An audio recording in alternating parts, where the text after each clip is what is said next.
रामू, जी ma'am साहब। तेरे पास 500 रुपये होंगे क्या?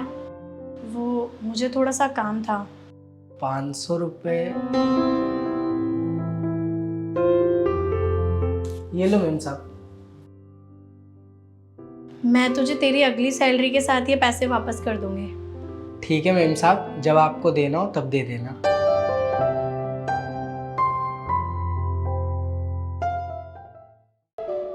चाय बन सकती है? हाँ, बनाती हूँ मैं। दूध है? हाँ, वो रामू से मैंने कुछ पैसे उधार लिए थे, उसमें से ही दूध लेकर आई थी। एक काम करो फिर, चाय ले आओ। और ज्योति सुनो, मुझे तुमसे कुछ ज़रूरी बात करनी है। हाँ बोलो, क्या बात करनी है? ज्योति, मुझे नहीं लगता कि अब कुछ ठीक हो पाएगा। रोज़ एक नई उम्मीद से उठता हूँ कि सब कुछ ठीक हो जाएगा, लेकिन सब खराब होता जा रहा है। और कर्जा मेरे ऊपर इतना चढ़ गया है कि उसके बारे में सोचता हूँ तो समझ ही नहीं आता कि कैसे चुकाऊंगा। अरे अजय, तुम परेशान मत हो। जब हमने किसी के साथ गलत नहीं किया है तो ऊपर वाला हमारे साथ भी गलत नहीं होने देगा। आप बस हिम्मत रखो, सब कुछ ठीक हो जाएगा। और ज़्यादा टेंशन मत लो, मैं तुम्हारे लिए चाय लेकर आती हूँ।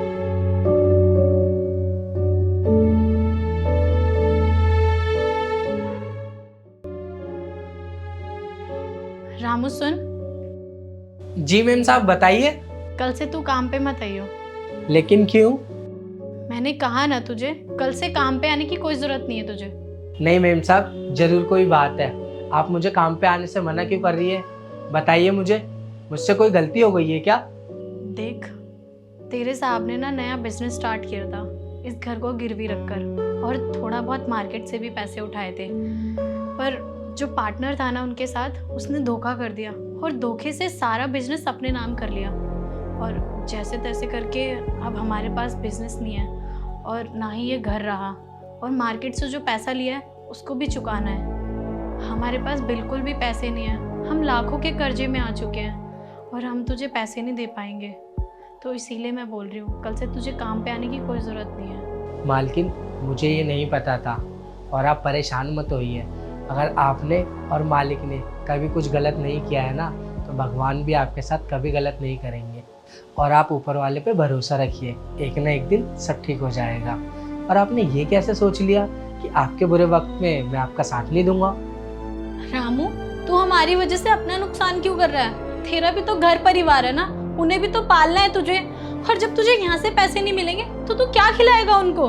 देखिए मेम साहब, आपने और मालिक ने मेरे बुरे वक्त में मेरा साथ दिया, तो आज मेरा हक नहीं बनता कि आपके बुरे वक्त में मैं आपका साथ दूं? देखिए मेम साहब, छोटी मुंह बड़ी बात, हम आपकी बात नहीं मानेंगे। हम यही काम करेंगे, चाहे कुछ भी हो जाए। देख, मैंने 1-2 जगह इंटरव्यू दिए हैं, जैसे ही वो क्लियर हो जाता है मुझे जॉब मिल जाएगी, और उस जॉब से मैं घर के छोटे मोटे खर्चे तो चला लूँगी, यहाँ तक कि तेरी सैलरी भी दे दूँगी। देख, लेकिन मैं तेरे से वादा नहीं कर सकती कि मैं तेरी सैलरी कब तक दे पाऊँगी। देखिए मेम साहब, आपको जॉब करने की कोई ज़रूरत नहीं है।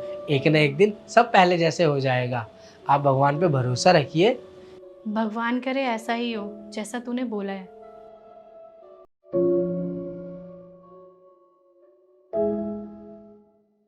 ज्योति, मैं केस जीत गया। क्या? आप सच में केस जीत गए? भगवान का लाख लाख शुक्र है कि आप केस जीत गए। तुम्हें पता है ज्योति, जिसने हमारे पर केस किया था ना, वो खुद फंस गया, और हमारे जितना कर्जा था ना, सब माफ हो गया। तुमने सही कहा था ज्योति, भगवान हमारी जरूर सुनेंगे। और देखो, आज हमारी भगवान ने सुन ली। मैंने कहा था ना आपसे कि आप केस जीत जाओगे। जब आपने किसी के साथ गलत नहीं किया तो भगवान आपके साथ भी कुछ गलत नहीं होने देंगे, और मुझे पक्का यकीन था आप ये केस जीत ही जाओगे। और देखो, आज वो दिन आ ही गया कि आप केस जीत गए। ये लो कुछ पैसे, संभाल के रखो। आप 1 मिनट फाइल पकड़ो, मैं अभी आती हूँ। रामू, हाँ जी मैम साहब। काम वगैरह छोड़, जाकर खुशी मना। खुशी?